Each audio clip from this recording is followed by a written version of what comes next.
Assalamualaikum warahmatullahi wabarakatuh. Selamat malam, kami dari kelompok 1B Malam akan menjelaskan tentang pengenalan manajemen keuangan dan juga arus keuangan. Yang akan jadi kelompok yang akan membacakan di jadi anggota kami yang akan membacakannya adalah yang pertama ada Zian Dwi Aisyah, lalu saya sendiri Amelia Vertina dan juga Steve Christian Pranata. Yang pertama itu ada definisi dari manajemen keuangan. Manajemen keuangan adalah proses perencanaan, pengorganisasian, pengendalian, dan pengawasan sumber daya keuangan untuk mencapai tujuan organisasi secara efisien. Menurut Joseph N. Messi, manajemen keuangan merupakan aktivitas operasional perusahaan yang bertanggung jawab dalam memperoleh serta memanfaatkan dana secara efektif untuk kelancaran operasional. Sedangkan menurut Gerd Dafnoska, menyebutnya sebagai proses pengelolaan keuangan untuk mencapai tujuan organisasi. Lalu, tujuan dari manajemen keuangan. Yang pertama itu memastikan ketersediaan dana bagi operasional. Hal ini dilakukan karena dengan terjaminnya kecukupan terhadap likuiditas atau uang tunai untuk bisa membayar gaji, bahan baku, dan sewa tagihan. Lalu, tindakannya seperti menyusun cash flow harian atau mingguan, menjaga buffer kas, fasilitas kredit jangka pendek, atau overdraft. Lalu yang kedua, mengoptimalkan pemanfaatan dana agar tidak ada pemborosan.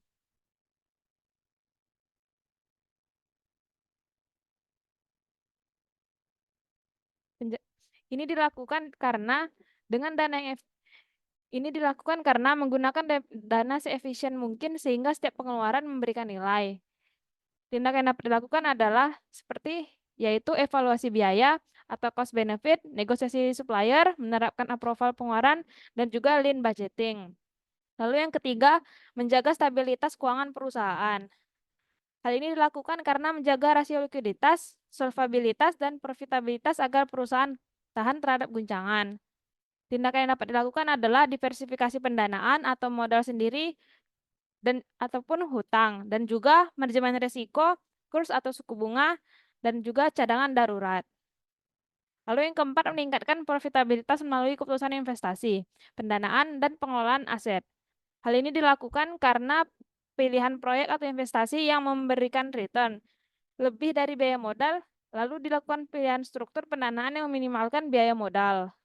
Tindakan ini tindakan yang dapat dilakukan adalah melakukan analisis NPV atau IRR sebelum investasi atau optimalisasi struktur modal, yaitu seperti miskombinasi equity dan juga debt.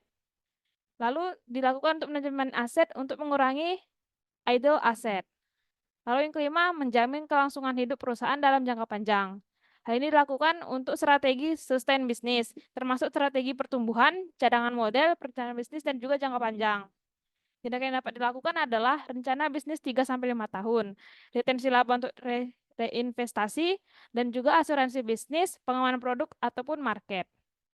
Lalu yang keenam, memaksimalkan nilai perusahaan bagi pemilik modal maupun stakeholder. Hal ini dilakukan meningkatkan nilai perusahaan atau shareholder value melalui profit berkelanjutan, reputasi, dan pertumbuhan nilai aset. Tindakan yang dapat dilakukan adalah keputusan dividen yang tepat, komunikasi investor, peningkatan efisiensi operasional, serta strategi harga dan juga ekspansi pasar. Lalu pentingnya manajemen keuangan. Yang pertama itu menjadi dasar dalam pengambilan keputusan. Hal ini bermanfaat untuk memudahkan manajemen memilih opsi seperti misinvestasi, ekspansi, PHK, berdasarkan data keuangan bukan intuisi. Contohnya yaitu menolak proyek dengan IRR rendah meskipun tren positif. Lalu yang kedua, menentukan arah perusahaan melalui perencanaan keuangan yang tepat. Hal ini bermanfaat karena arahnya strategis seperti ekspansi, stabilisasi, dan juga restrukturisasi. Lalu ditopang oleh rencana pendanaan dan proyeksi. Contohnya yaitu seperti rencana ekspansi membuka cabang baru yang didanai dengan kombinasi internal cash dan juga pinjaman. Lalu yang Lalu yang ketiga, membantu perusahaan dan mengantisipasi risiko keuangan. Manfaat dari hal ini adalah mengidentifikasi risiko likuiditas, kredit, pasar operasional, dan menyiapkan mitigasi. Contoh hal yang dapat dilakukan adalah hedging valuta asing untuk transaksi ekspor ataupun impor, lalu limit kredit pelanggan. Selanjutnya yaitu menjaga keseimbangan antara kebutuhan likuiditas dan investasi jangka panjang. Hal ini bermanfaat untuk memastikan perusahaan tidak kehabisan kas sambil tetap berinvestasi untuk pertumbuhan. Contoh kegiatannya yaitu menahan sebagian laba sebagai cadangan kas sebelum melakukan investasi besar. Lalu yang terakhir, menciptakan pertumbuhan dan daya saing perusahaan. Hal ini bermanfaat karena penggunaan modal yang tepat meningkatkan inovasi, kapasitas produksi, dan kemampuan bersaing harga ataupun kualitas. Contoh hal yang dapat dilakukan adalah investasi pada otomasi produksi sehingga menurunkan biaya per unit dan mempercepat lead time. Baiklah, untuk selanjutnya akan dibacakan oleh rekan saya. Silahkan. Baiklah, selanjutnya adalah terkait dengan arus keuangan. Jadi arus keuangan ini adalah pergerakan uang masuk dan keluar dari sebuah perusahaan. Jadi di perusahaan itu pasti ada uang masuknya berupa inflow, itu berupa penjualan, pinjaman, dan investasi. Lalu ada uang yang keluar, outflow, itu berupa gaji, beli bahan, dan juga bayar utang tersebut. Mengapa arus keuangan ini penting? Yang pertama, mengetahui kesehatan keuangan perusahaan. Apakah kesehatan keuangan perusahaan ini apakah lagi baik, stabil, ataukah malah lagi buruk seperti itu. Baru yang kedua, mencegah krisis keuangan.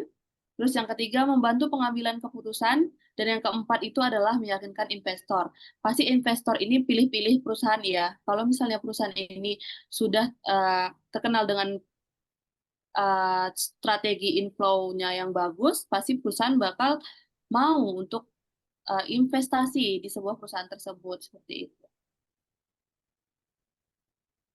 Selanjutnya itu adalah jenis-jenis dari arus keuangan. Jadi dari perusahaan itu ada yang namanya tadi inflow. Inflow itu ada berupa inflow operasi, inflow investasi, dan inflow pendanaan. Begitu juga outflow. Ada outflow pengeluaran dari operasi, outflow dari investasi, dan juga outflow dari pendanaan.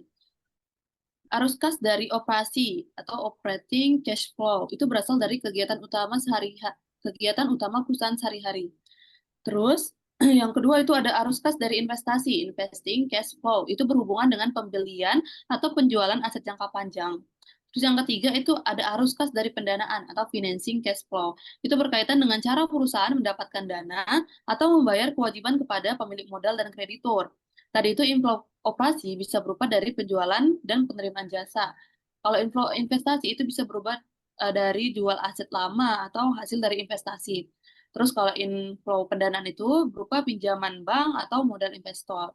Nah, outflow-nya, kalau outflow operasi itu berupa kita membayar gaji karyawan atau kita membeli bahan baku perusahaan. Baru juga kalau outflow investasi itu berupa beli mesin baru dan juga beli gedung. Itu termasuk dari outflow investasi. Terus yang ketiga ada outflow pendanaan. Itu berupa biaya utang, bayar utang, dan juga dividen. Selanjutnya, nah, ini ada saya kasih contoh kasus pada perusahaan ABC Food misalnya. Jadi perusahaan ini tuh memiliki penjualan 500 juta, cash inflow-nya ada penjualan 500 juta, pinjaman mereka 200 juta, dan juga ada yang investasi ke mereka itu 100 juta. Tapi ada cash outflow yang keluarnya itu dari biaya operasi mereka, itu mereka membayar gaji karyawan 250 juta, baru untuk membeli bahan baku 150 juta, investasi pada membeli mesin yang baru itu 100 juta, dan juga ada pendanaan untuk bayar utang itu 200 juta. Nah, kita kalkulasikan dari inflow dikurang outflow, biaya masuk dikeluar dengan biaya keluar. Jadi biaya masuk tadi ada 500 juta ditambah 200 juta tambah 100 juta, itu ada 800 juta biaya yang masuk. Yang keluar itu ada tadi 250 juta ditambah 150 juta, ditambah 100 juta, dan ditambah 200 juta. Itu totalnya adalah 700 juta. Jadi, 800 juta dikurang 700 juta adalah 100 juta. Itulah surplus kas yang ada pada perusahaan tersebut. Seperti itu. Baiklah, selanjutnya akan dijelaskan oleh rekan saya. Baik, teman-teman, di sini saya akan menjelaskan hubungan manajemen keuangan dan arus keuangan. Nah, manajemen keuangan yang baik itu sangat penting untuk menjamin kesuksesan jangka panjang sebuah perusahaan. Dengan manajemen keuangan yang baik, dapat dipastikan juga ketersediaan kas yang baik juga. Untuk apa? Yang pertama adalah untuk kegiatan operasional sehari-hari. Nah, yang kedua adalah untuk pertumbuhan investasi. Dan yang ketiga adalah fleksibilitas dalam menghadapi kondisi-kondisi yang tak terduga. Nah, dan yang terakhir adalah untuk menjaga stabilitas keuangan. Berikutnya, saya akan memberikan sebuah contoh sebuah perusahaan manufaktur yang sedang mengalami peningkatan pemesanan. Nah, manajemen keuangan memantau laporan arus kas dan melihat bahwa meskipun ada peningkatan penjualan, aliran kas masuk harus tertunda karena pelanggan baru diberikan persyaratan terms yang lebih lama. Nah, tindakan yang diambil oleh manajemen keuangan adalah rencana awalnya mereka akan membeli sebuah mesin baru, tapi karena arus kas masuk mereka tertunda, maka perusahaan melakukan negosiasi ulang kepada pemasok tentang tanggal jatuh tempo pembayaran untuk menjadi aliran kas. Nah, apa sih pengaruh dari arus kas tersebut?